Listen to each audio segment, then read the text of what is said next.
Isang mapagpalang araw po sa ating lahat. Ako si Godfrey Quizon and this is my devotion for today, June 27.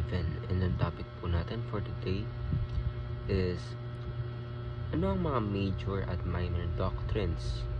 So, ang ating major at minor doctrines, so in our faith, major and minor major doctrines are those foundational truths that fundamentally shape our understanding of God, salvation, and how we live. They impact the core of our beliefs and guide our moral and spiritual decisions. In contrast, minor doctrines concern secondary issues. While interesting and sometimes debated, they have little bearing on our essential salvation or daily Christian walk.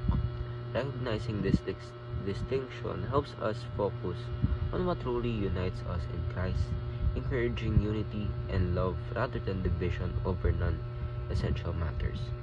So, ang ating scripture for today is 1 Corinthians chapter 15, verse 1 to 4. Now, brothers and sisters, I want to remind you of the gospel I preached to you, which you received and on which you have taken your stand. By this gospel you are saved, if you hold firmly to the word that I preach to you. Otherwise, you have believed in vain. For what I received, I pass on to you as first importance, that Christ died for our sins according to the scripture, that he was buried, that he was raised on the third day according to the scriptures. So, ang ibig sabihin po nito ay yung major at minor doctrines, yung mga yung doctrine na po, yung major doctrines is daw po yung truth and hard fact about sa ating salvation, or yung talagang mismong center po yung ating faith.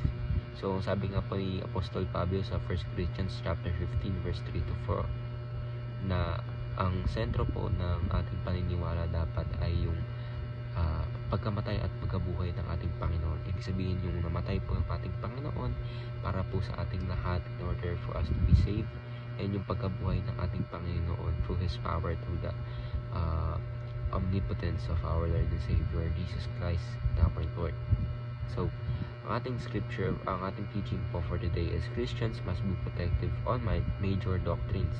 Kasi ito po talaga yung center ng ating paniniwala, na sinabi nga po ni Apostol Pablo na kung sasalungat, maraming tao talaga yung sasalungat sa turo ng Biblia, yung talagang mismo tinuturo na nakasaad doon.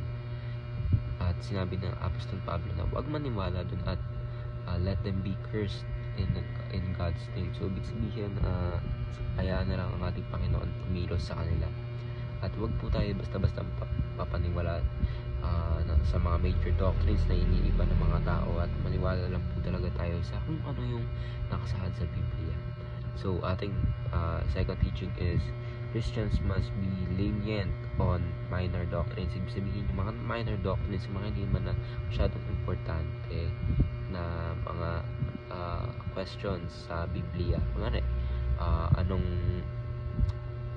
petsa pinanganak si Adan, kung pangilang araw siya na nung nabuo yung earth, and anong language yung sinasalita nila Adan, kasi wala pa namang language, and kung kunwari anong may mga dinosaur ba daw sa Noah's Ark, and so on and so forth.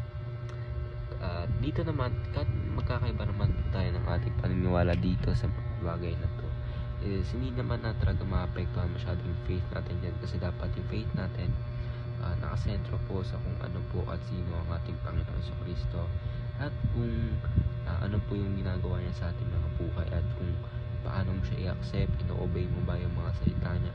Hindi man sa obey na talagang ayaw niyo mangunguna, kundi yung effect po ng pagtanggap mo sa ating Panginoon. At dahil po doon is talagang sinisikap mo na mas mapalalim pa po yung relationship through obedience. So, ayun na po, ako si Godfrey Quizon, and this is my devotion for today, June 27. Sana po ay maraming natutunan. Ayun na po, ay